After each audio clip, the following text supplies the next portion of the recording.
જય માતાજી મિત્રો, આ તો અમારું રાયડું અને અમે એક જ પોણી મૂકેલું છે આ રાયડામાં. અને હવે બરાબર છે કે હવે બહુ આવ્યું છે એટલે ખાતર નાસીને પાઈ દેવાનું છે. અને રાયડું બહુ મસ્ત. અને આપણે પૂછા અરે શું કરે છે રાયડા? હા, આ બાજુ તો જોવો પણ આપણા રાયડામાં તાપ લાગે છે કે નહીં? શું કરો? સાલ ના હર્યા. ચાલ હે એટલે તમારું છે એટલે એમ ને? રાયડું અમારું છે એટલે જ ને તાર. અને પાછું એકલું રાયડું નહીં. અને તાર ભાઈ રચકો નાશેલો છે. આ તો કે એકલું રાયડું નહીં તો ડબલ ખેતી કરી તમે? આવડો રચકો હે જો અંદર. આવડો તો રાયડામાં રચકો નાશ્યો છે. એકલું રાયડું નહીં કર્યું, ડબલ ખેતી આ કે અમે કરી છે ને. અંદર જુઓ તમે આ રચકો નાશ્યો છે અંદર. અને રચકો પણ બહુ મોટો થઈ ગયો. અને પછી હવે આ ચાર રચકો ચાર વાઢવાનો.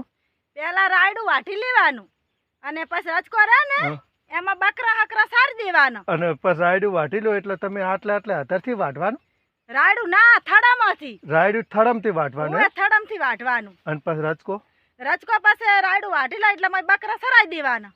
અને રચકો બટાઈ દેવાનો? રચકો બટાઈ અને પછી પાછું ખાતર નાખી અને પાણી વાળ દેવાનું. એટલે રચકો પોગરી જાય, બિયારણ થઈ જાય પાછું. એટલે બિયારણનો તમે પકવાડવા માટે રચકો કર્યો હે? હોય જ ને તાર, પકવાડવા માટે કર્યો. એની જો તમે પેલું રાયડું કે થડમથી અમે વાટી લઈશો અને પછી રચકો એકલો રહે ને એટલે એમાં કે બકરા ગાયું મેલાઈ દેવાના ને એને બટાઈ નાખવાનો.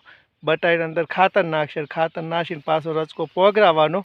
અને પોગરે એટલે પછી એને પકવાડવાનો છે નહીં? હોય પકવાડવાનો. હોય બહુ મસ્ત થાય. બહુ મસ્ત થાય એમ? હોય. તમે આવી ખેતી કરેલી લાગે નહીં? હોય અમે તો બહુ. તો મારા ખેડૂત મિત્રોને કહેવાનું કે તમે પણ આવો અખતરો કરજો. અમે આવો અખતરો કર્યો છે અને રાયડાની અંદર રચકો નાખ્યો છે. આ રચકો પકવાડવાનો છે. અને રાયડું પણ જો બહુ મસ્ત છે. એટલે 2 મોલ આપણે ટૂંકે જમીનવાળા હોય એમને 2 મોલનું મોલ આવી જાય. બહુ મજા આવે. ઓછો તો 10 મણ તો રચકો થાય ને. તો અત્યારે રચકાનો ભાવ કેટલો છે? જય જબર, જય કિશોર. અને હું છું તમારો પ્રધાનજી ઠાકોર. અને આવી ખેતી મેં કરી છે. તમને જેટલાને ગમે એટલા લાઈક કરજો. જય માતાજી.